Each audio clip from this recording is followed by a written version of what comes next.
അങ്ങയുടെ രാജ്യം വരണമേ എന്നതിനർത്ഥം ക്രൈസ്തവ ഭരണം വരണമേ എന്നാണോ? തീവ്ര നിലപാടുകാരെ വെളുപ്പിക്കാനുള്ള ചില രാഷ്ട്രീയ പാർട്ടികളുടെയും നേതാക്കന്മാരുടെയും ശ്രമം പൊളിച്ചടുക്കുകയാണ് ഇന്നത്തെ ദീപിക എഡിറ്റോറിയൽ.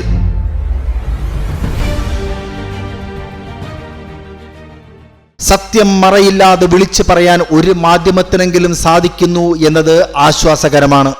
കഴിഞ്ഞ ദിവസം ഒരു കോൺഗ്രസിന്റെ യുവനേതാവ് സ്വർഗസ്ഥനായ പിതാവേ എന്ന പ്രാർത്ഥനയിൽ അങ്ങയുടെ രാജ്യം വരണമേ എന്ന് പറയുന്നതിന് അർത്ഥം ക്രൈസ്തവ ഭരണം വരണമേ എന്നല്ല എന്ന് പറഞ്ഞിരുന്നു. അങ്ങനെയാണ് എന്ന് വിവേകമുള്ള ആരും പറഞ്ഞിട്ടില്ല. പക്ഷേ അദ്ദേഹത്തിന്റെ വക്രീകരണം മതേതര കേരളവും മുസ്ലിങ്ങളിൽ വലിയൊരു വിഭാഗവും തീവ്ര പ്രസ്ഥാനമെന്ന് നിരീക്ഷിക്കുന്ന തങ്ങളുടെ ലക്ഷ്യം ഇസ്ലാമിക റിപ്പബ്ലിക്കാണ് എന്ന് ആവർത്തിച്ച് വ്യക്തമാക്കിയ ജമാഅത്തെ ഇസ്ലാമിയെ വെളുപ്പിക്കാനാണ് എന്നത് വ്യക്തം. ഇതേക്കുറിച്ചാണ് ദീപികയുടെ എഡിറ്റോറിയൽ. നിക്ഷിപ്ത താല്പര്യക്കാർ ഇതേറ്റെടുക്കുന്നു എന്നതിനാൽ ചിലത് പറയാതെ വയ്യ. മറ്റൊന്ന്, ഹിന്ദു രാഷ്ട്രം മതരാഷ്ട്രമല്ല ധർമ്മരാഷ്ട്രമാണ് എന്ന RSS സർക്കാര്യവാഹ് ദത്താത്രേയ ഹൊസബാളയുടെ പ്രസ്താവനയാണ്. ഈ രാജ്യത്തെ ന്യൂനപക്ഷങ്ങളെ വേട്ടയാടുന്ന 1,000 തീവ്ര ഹിന്ദുത്വ സംഘടനകളെ തള്ളിപ്പറയാതെയാണ് അദ്ദേഹത്തിന്റെ ധർമ്മരാഷ്ട്ര വ്യാഖ്യാനം. ഇത്തരം മതരാഷ്ട്ര ന്യായീകരണങ്ങളുടെ കാലത്ത് സ്വർഗസ്ഥനായ പിതാവേ എന്ന പ്രാർത്ഥനയെ ദയവായി സ്വന്തം വർഗീയ കൂട്ടുകെട്ടുകളെ ന്യായീകരിക്കാനായി ദുരുപയോഗിക്കരുത് എന്നതാണ് ദീപികയുടെ മുന്നറിയിപ്പ്.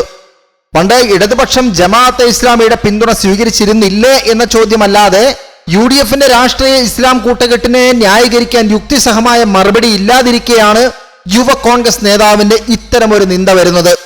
അതേതാണ്ട് ഇങ്ങനെയായിരുന്നു: ജമാഅത്ത് ഇസ്ലാമി മതരാഷ്ട്രവാദികളാണ് എങ്കിൽ നിങ്ങളും അവരുടെ പിന്തുണ വാങ്ങിയില്ലേ?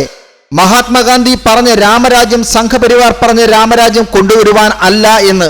ഞാനൊരു ക്രൈസ്തവനാണ്, സ്വർഗസ്ഥനായ പിതാവേ അങ്ങയുടെ രാജ്യം വരണമേ, അങ്ങയുടെ തിരുമനസ് സ്വർഗത്തിലെ പോലെ ഭൂമിയിലുമാകണമേ എന്ന് പറഞ്ഞാൽ അതിനർത്ഥം ക്രൈസ്തവ ഭരണം വരണമേ എന്നല്ല. മതവും രാഷ്ട്രീയവും രണ്ടായി കാണണമെന്നുള്ള സാമാന്യബോധം പോലുമില്ലാത്തവർ തെരഞ്ഞെടുപ്പ് സമയത്ത് ഇത്തരം ചർച്ചകൾ കൊണ്ടുവരുന്നത് തെറ്റായ സന്ദേശമാണ്.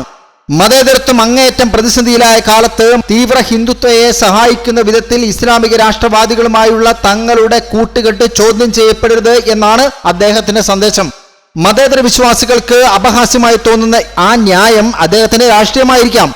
പക്ഷെ മുൻപത്തെ വഖഫിരകളോട് ഉൾപ്പെടെ അദ്ദേഹം സ്വീകരിച്ച നിലപാട് മുസ്ലിം സഹോദരങ്ങൾക്കാണോ തീവ്ര സംഘടനകൾക്കാണോ ഗുണകരമായത് എന്ന് ആലോചിച്ചാൽ മതി. മതരാഷ്ട്രവാദം അവർ ഉപേക്ഷിച്ചു എന്ന് മലയാളികളെ കോൺഗ്രസ് തെറ്റിദ്ധരിപ്പിക്കുന്നതിനിടെയാണ് ഇസ്ലാമിൽ വിശ്വസിക്കുന്ന ആർക്കും ഇസ്ലാമിക റിപ്പബ്ലിക്കിനെ തള്ളിപ്പറയാനാവില്ല എന്ന് ജമാഅത്തെ ഇസ്ലാമി സംസ്ഥാന ജനറൽ സെക്രട്ടറി ഷൈഖ് മുഹമ്മദ് കാരക്കുന്ന് പ്രഖ്യാപിച്ചത്. ആ വാക്കുകൾ ഇങ്ങനെയാണ്: നബിയെ ഇത്തിരിയെങ്കിലും സ്നേഹിക്കുന്ന ഒരു സത്യവിശ്വാസിക്കും അതിനെ തള്ളിപ്പറയാനാവില്ല. ജമാഅത്തെ ഇസ്ലാമി ഒരിക്കലും മതരാഷ്ട്രവാദം അംഗീകരിക്കുന്നില്ല. ഞങ്ങളുടേത് ഇസ്ലാമിക രാഷ്ട്രമാണ് എന്നാണ്.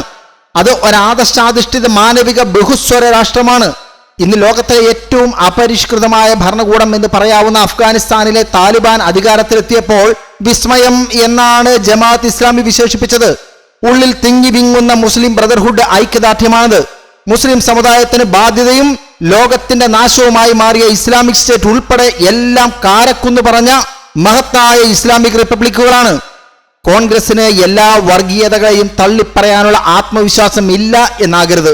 കോൺഗ്രസ് നേതാവിന്റെ വ്യാജ താരതമ്യം മതമൗലികവാദ സമൂഹ മാധ്യമ ഗ്രൂപ്പുകളിൽ ആഘോഷിക്കുകയാണ്.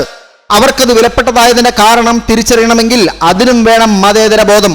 സ്വർഗസ്ഥനായ പിതാവേ എന്ന പ്രാർത്ഥനയിലെ ദൈവരാജ്യം പോലെയാണ് ജമാഅത്തെ ഇസ്ലാമിയുടെ ഹുക്കുമത്തെ ഇലാഹി വാദമെന്നും ലീഗുകാർ ഉൾപ്പെടെയുള്ളവർ പറയാൻ തുടങ്ങി. ക്രൈസ്തവരെ അപമാനിക്കുന്നതിന് തുല്യമാണത്. സ്ത്രീകൾക്കും ഇതര മതസ്ഥർക്കും സ്വാതന്ത്ര്യമില്ലാത്ത ഹുക്കുമത്തെ ഇലാഹി നിലനിൽക്കുന്ന രാജ്യങ്ങളിലെ സ്ഥിതി എന്താണ് എന്നെല്ലാവരും ആലോചിക്കണം.